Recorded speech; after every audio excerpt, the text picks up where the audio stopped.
Tem coisas que a gente faz com a melhor das intenções e mesmo assim, depois fica com aquela sensação estranha, como se algo tivesse saído do lugar por dentro. Você já passou por isso?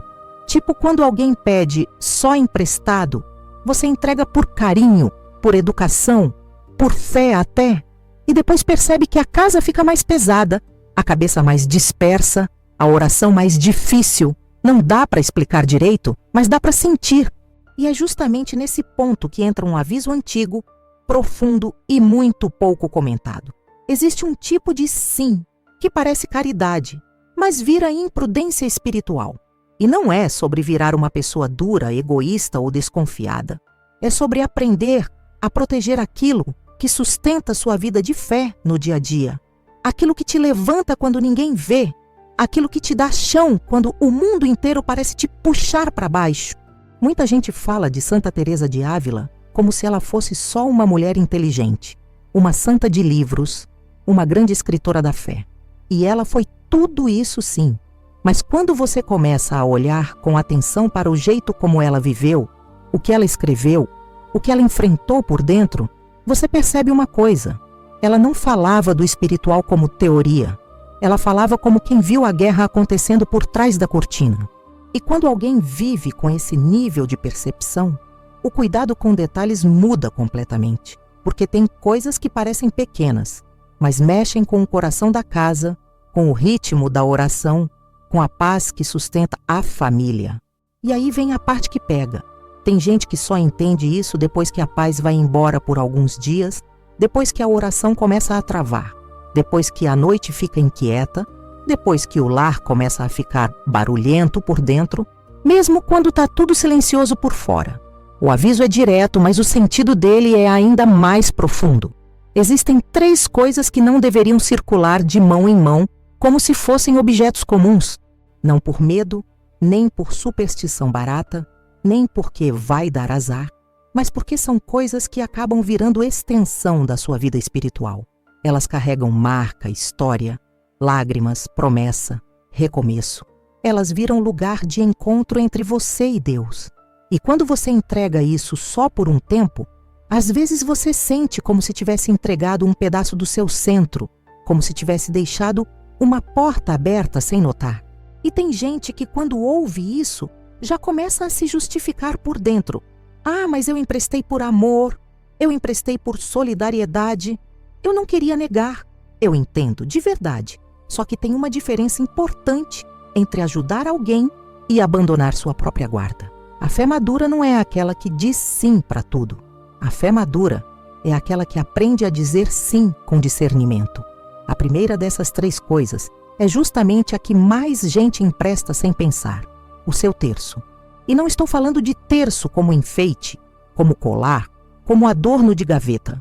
Estou falando do seu terço de batalha, aquele que você já segurou quando chorou, aquele que você apertou quando a ansiedade subiu, aquele que você levou no bolso ou na bolsa quando sentiu que precisava de proteção, aquele terço que você pegou um dia e disse: Nossa Senhora, me ajuda.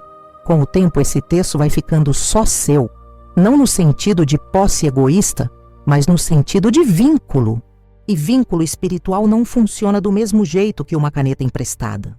Um terço usado em oração vira âncora. E âncora não se entrega para qualquer mão porque ela te segura quando a tempestade puxa. E é curioso como a vida testa a gente nisso, né? Porque o pedido sempre vem bem embrulhado. É só para hoje. Eu esqueci o meu. É pro velório. Eu tô precisando muito rezar. E você pensa, como que eu vou negar? Só que a pergunta que muda tudo é outra. Por que a pessoa precisa do seu, especificamente do seu, se hoje em dia dá para conseguir um com tanta facilidade? E aqui entra uma verdade simples. Caridade de verdade não te desprotege. Caridade de verdade cria solução sem abrir brecha. Em vez de emprestar o seu, você pode presentear outro. Você pode ter um guardado para isso. Você pode dizer com carinho: eu não empresto o meu porque ele é muito pessoal, mas eu te arrumo um agora. E pronto. Você não nega ajuda. Você só protege o que te sustenta. Talvez você esteja lendo isso e lembrando de alguma vez em que emprestou e depois sentiu uma coisa estranha, uma inquietação que não combina com você. uma dificuldade de se concentrar, uma sensação de tô fria, tô seca, tô distante, mesmo sem ter feito nada diferente. E é aí que muita gente se culpa, ou acha que é falta de fé, ou acha que é fraqueza pessoal. Só que às vezes é só falta de limite, porque quando você empresta o seu terço, é como se você emprestasse sua espada no meio de uma luta. Você continua sendo forte, continua tendo fé, continua sendo amada por Deus, mas você fica sem um instrumento que para você tem função de escudo.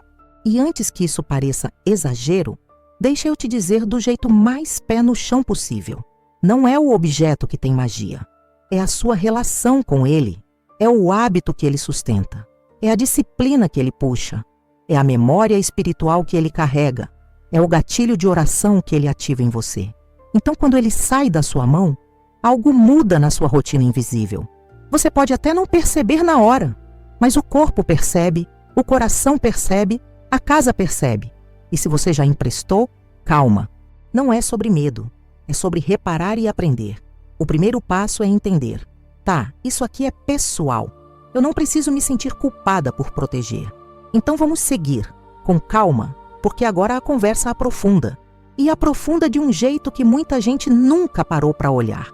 Depois do terço, tem algo ainda mais silencioso, mais íntimo, mais presente no dia a dia e que quase ninguém imagina que também deveria ser protegido com tanto cuidado.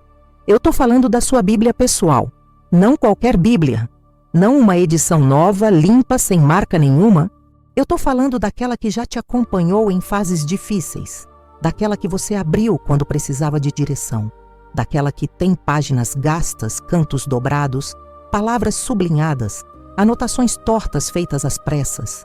Aquela Bíblia que já ouviu seus suspiros, suas perguntas, suas promessas feitas em silêncio.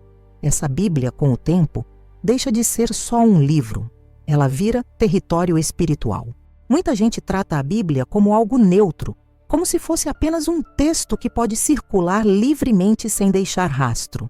Mas quem cria o hábito de ler, reler, rezar, meditar, sabe que não é assim. A Bíblia pessoal vai sendo habitada pela sua história de fé. Cada leitura cria um eco, cada versículo lido num momento difícil cria um vínculo. E aos poucos, aquele livro vira quase um ponto fixo da sua vida espiritual. É ali que você se encontra com Deus quando tudo está confuso. É ali que você volta quando não sabe para onde ir. E por isso mesmo, emprestar essa Bíblia não é um gesto neutro. É uma ruptura de intimidade. E, de novo, o pedido sempre vem com uma boa justificativa. É só para eu estudar um pouco? É para um momento difícil. É só até eu comprar uma. E você, com o coração aberto, pensa que está fazendo certo. Só que depois, algo fica estranho. Você pega a Bíblia de volta, abre, lê e não sente o mesmo. Parece que as palavras não atravessam mais do mesmo jeito. Parece que a leitura ficou seca. Parece que a conexão ficou fraca. E aí vem a dúvida. Será que sou eu? Será que estou em pecado? Será que Deus se afastou? Não. Às vezes não é nada disso. Às vezes é só porque você desorganizou um espaço que era seu por dentro. Existe uma coisa que quase ninguém fala, mas que é muito real para quem vive a fé no cotidiano. A espiritualidade também tem ordem, tem lugar, tem constância. E quando você tira algo que sustentava essa ordem, mesmo que temporariamente, o equilíbrio sente. É como mudar os móveis da casa inteira, sem avisar. Você continua morando ali, mas tudo parece fora do lugar por um tempo. E com a Bíblia, acontece algo parecido. Ela não perde valor, não fica impura, não deixa de ser palavra de Deus. Mas o seu vínculo com ela enfraquece. E vínculo enfraquecido precisa ser reconstruído com tempo e intenção. E tem um detalhe importante aqui, principalmente para quem é mãe ou cuida de outras pessoas dentro de casa. A Bíblia que você lê não age só em você. Ela influencia o ambiente. Ela cria um clima espiritual. Quando a palavra é lida com frequência dentro de um lar, mesmo em silêncio, ela sustenta algo invisível. Mais paciência, mais clareza, mais freio nas discussões, mais sensibilidade. Quando essa Bíblia sai da casa, mesmo que por pouco tempo, muita gente sente a diferença sem saber explicar. As conversas ficam mais ásperas, as tensões aumentam, o clima pesa, e ninguém associa isso a um livro que foi emprestado. Mas a conexão existe. E aqui, de novo, não é sobre egoísmo, é sobre responsabilidade espiritual. Ajudar alguém não exige que você abra mão do que mantém sua casa em pé por dentro. Se alguém precisa de uma Bíblia, você pode presentear. Pode indicar um aplicativo. Pode sentar junto e ler um trecho. Pode ouvir, acolher, orientar. O que não precisa é entregar o que é o coração da sua rotina espiritual. E dizer isso não te faz menos cristã, te faz mais consciente. Porque maturidade espiritual não é fazer tudo o que pedem. É saber o que pode ser compartilhado e o que precisa ser guardado. Talvez você esteja lembrando agora de alguma situação parecida. Talvez tenha emprestado sua Bíblia e depois tenha sentido que a leitura nunca mais voltou a ser como antes. Talvez tenha deixado ela fechada por um tempo, sem vontade de pegar. Isso acontece com mais gente do que você imagina. E não é fracasso. É só sinal de que algo precisa ser reordenado. Quando isso acontece, o caminho não é culpa, é retomada. Voltar com calma. Ler em voz alta. Criar de novo o hábito. Marcar um horário. Reocupar aquele espaço. E agora vem a terceira coisa. E essa costuma ser a mais negligenciada de todas. Justamente porque muita gente acha que é só decoração. Mas não é. É o crucifixo do seu quarto, da sua casa. Aquele que fica ali, quieto, acompanhando seus dias e suas noites. O crucifixo que você olha antes de dormir, mesmo sem perceber. O crucifixo que testemunhou lágrimas, decisões difíceis, orações sussurradas no escuro. Esse crucifixo não está ali à toa. Ele marca território espiritual. Ele lembra todos os dias quem reina naquele espaço.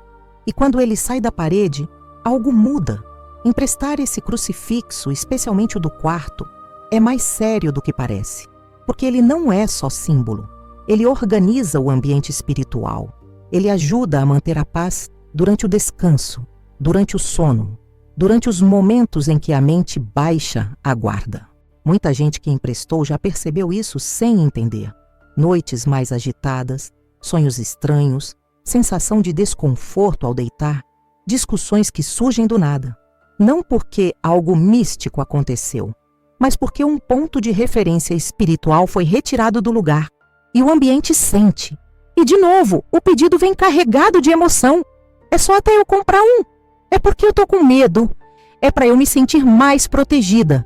E você querendo ajudar, entrega, mas sem perceber. Deixa o próprio espaço sem aquele sinal de proteção. E ajudar alguém não deveria significar se deixar vulnerável. Dá para ajudar sem se expor. Dá para presentear outro crucifixo. Dá para acompanhar a pessoa até conseguir um. Dá para rezar junto. Mas o seu, aquele que guarda sua história, precisa ficar. E deixa eu te dizer algo importante, com muito cuidado. Aprender a dizer não nesse tipo de situação não afasta pessoas boas. Afasta confusão. Quem te respeita, entende. Quem insiste demais, às vezes não percebe, mas está ultrapassando um limite que não deveria. E você não precisa se explicar demais. Não precisa entrar em discurso espiritual profundo. Isso é muito pessoal para mim. Dito com firmeza e carinho, é mais do que suficiente. Se tudo isso está fazendo sentido para você, eu quero te convidar, de forma bem tranquila, a continuar caminhando comigo por aqui. Se inscreve no canal para não perder os próximos conteúdos, porque essa conversa não termina hoje. E se você quiser, deixe um comentário contando se alguma dessas situações já aconteceu com você. Às vezes, só compartilhar já ajuda outras pessoas a perceberem coisas que ainda não tinham percebido. Agora que você já entendeu por que essas 3 coisas não são simples objetos, mas extensões da sua vida espiritual, tem algo ainda mais importante para a gente conversar. Como perceber no dia a dia se você já abriu uma brecha sem notar. Porque quase nunca acontece de forma escancarada.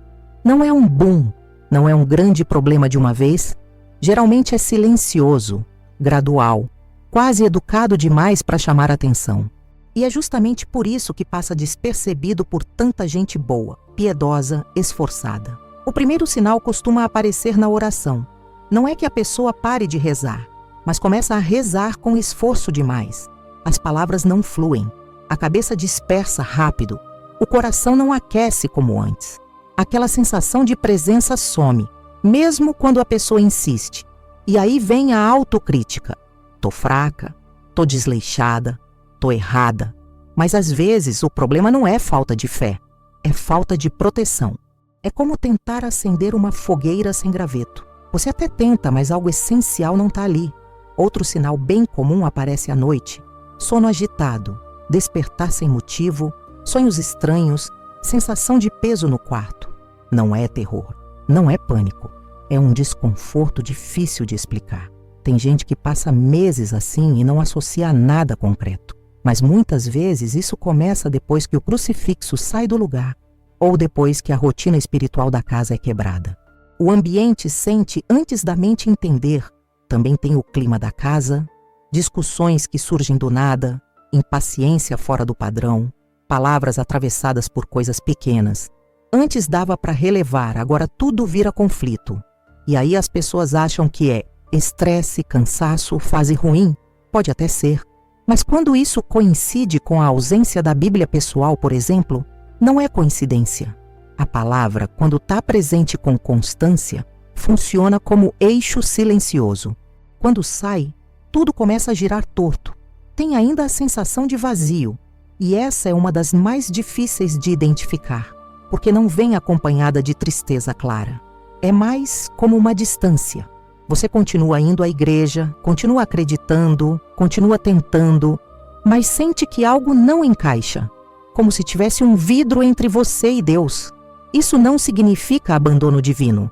Significa, muitas vezes, que algo que te ajudava a se conectar foi afastado do seu cotidiano. E um sinal bem curioso que muita gente ignora. Quando o objeto volta, você não sente vontade de usar.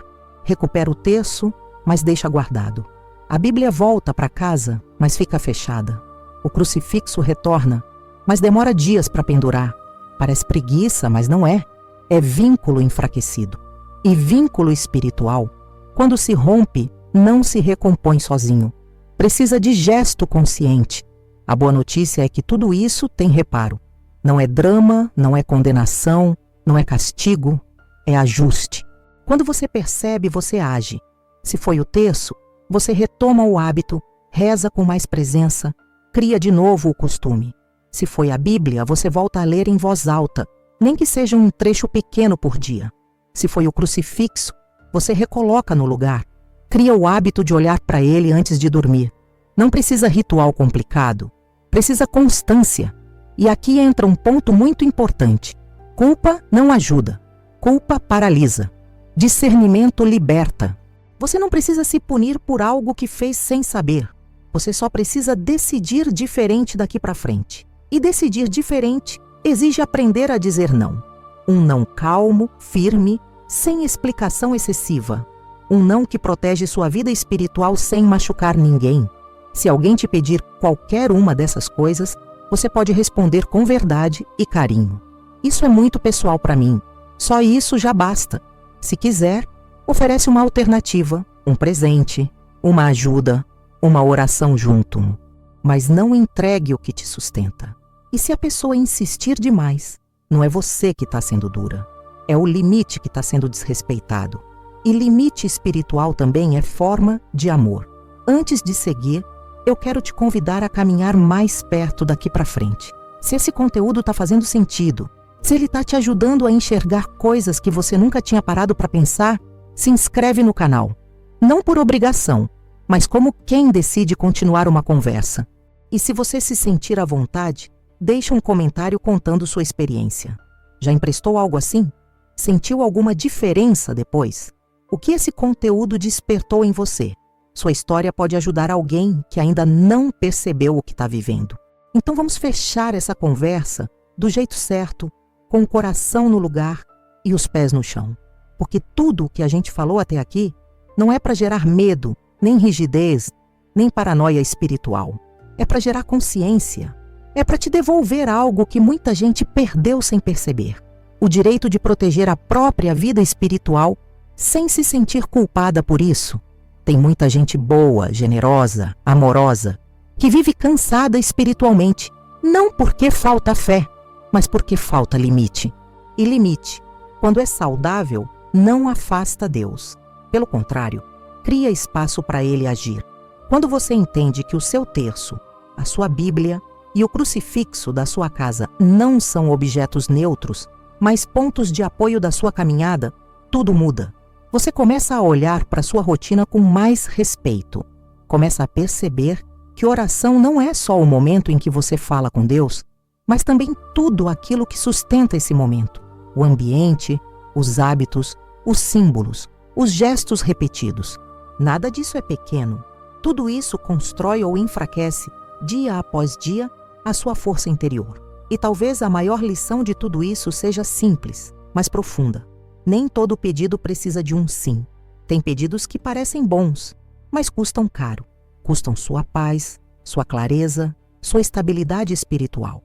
E Deus não te chama para se sacrificar de forma desordenada. Ele não pede que você se esvazie a ponto de ficar frágil. Ele pede prudência, discernimento, maturidade. E isso inclui aprender a cuidar daquilo que te mantém de pé quando ninguém está olhando. A partir de agora, você pode fazer algo muito concreto. Hoje mesmo, quando terminar esse vídeo, olha para esses 3 pontos da sua vida. Onde está o seu terço? Ele está acessível, presente ou esquecido? Quando foi a última vez que você abriu sua Bíblia com calma, sem pressa, sem obrigação? O crucifixo da sua casa está no lugar certo, visível, fazendo parte do ambiente? Ou virou paisagem? Essas perguntas não são cobrança, são convite. Convite para retomar o centro. E se você já emprestou algum deles no passado, solta o peso. Não fica se acusando. Usa isso como aprendizado. Recupera o hábito, recupera a presença, recupera o vínculo. Espiritualidade saudável não vive de perfeição, vive de retomada. Cai, ajusta, continua. O que não dá é fingir que nada disso importa, porque importa. Importa mais do que a gente imagina.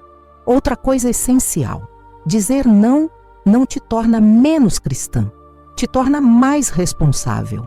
Um não dito com respeito é mais honesto do que um sim dito com culpa. E quem te ama de verdade vai entender seus limites. Quem não entende, talvez esteja pedindo algo que não deveria mesmo. E tá tudo bem reconhecer isso sem briga, sem culpa, sem drama. Se você levar algo dessa mensagem para sua vida, que seja isso. Proteger sua vida espiritual não é egoísmo, é sabedoria. É entender que você só consegue ajudar os outros quando você mesma está inteira, quando está centrada, quando está em paz. E essa paz se constrói com escolhas pequenas, repetidas, silenciosas, como não emprestar aquilo que sustenta a sua fé. Antes de encerrar, eu quero te agradecer de verdade por ter ficado até aqui. Isso mostra a abertura, mostra a busca, mostra cuidado consigo mesma. Se esse conteúdo fez sentido para você, se tocou em algo aí dentro, fica por aqui. Se inscreve no canal como quem decide continuar caminhando junto, sem pressão, sem promessa vazia. E, se você sentir vontade, compartilha nos comentários a sua história. Conta se já viveu algo parecido, o que mudou depois, o que você aprendeu com tudo isso. Sua experiência pode ser exatamente o que outra pessoa precisa ler hoje. Agora, respira fundo. Fecha esse vídeo com uma decisão simples no coração: cuidar melhor daquilo que cuida de você. E segue, um dia de cada vez.